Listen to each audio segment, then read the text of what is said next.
2018 looks to be a promising year in gaming. This video will highlight my 3 most anticipated games.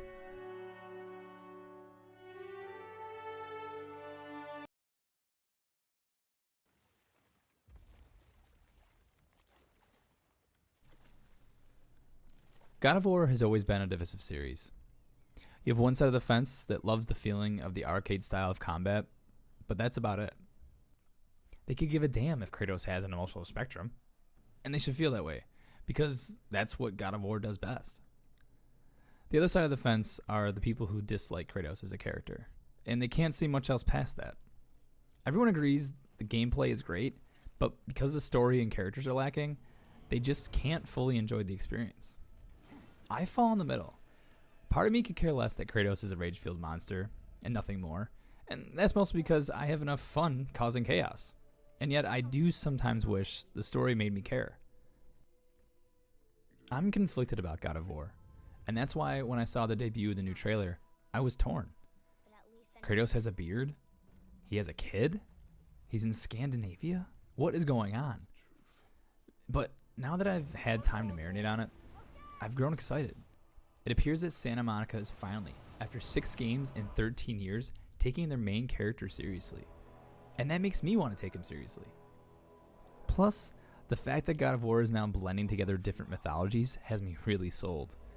I can't wait to explore and see what Santa Monica is going to do with the Norse mythos.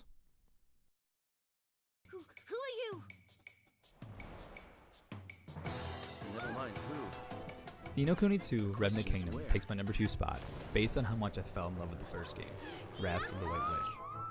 It originally came out on the PlayStation 3 in 2013, and it took me a while to beat, but last year I finally saw the end credits, and damn, that is one of the best JRPGs of the last 10 years. If you somehow miss playing Ni no Kuni Wrath of the White Witch, you need to go back and play that before Revenant Kingdom. You will not be disappointed. All I'm going to say is Mr. Drippy. If you're watching this footage and get this itch that you've seen this from somewhere before, it's probably because the anime cutscenes are made by Studio Ghibli. They are a studio, basically the Disney of Japan, who has made films such as Spirited Away or My Neighbor Totoro, Kiki's Delivery Service, and they helped out making the art for the first game.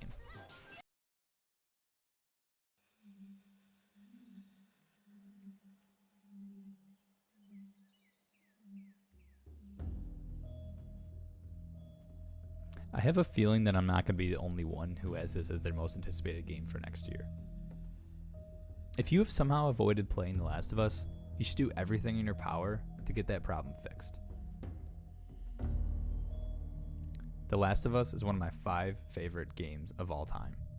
This was the first game I ever played where I felt like I was watching a movie. The story is a cacophony of somberness, violence, hope, and pain. And it was so riveting that it actually moved me fundamentally as a person and changed my outlook on life. That was something I never expected I would ever get out of a video game. Apart from the core campaign, the multiplayer called Factions had me pouring hundreds of hours of my time into it. It took the best aspects of the campaign and adapted it into the multiplayer, and it blew my mind. In a lot of ways, I feel that this was the PUBG before PUBG.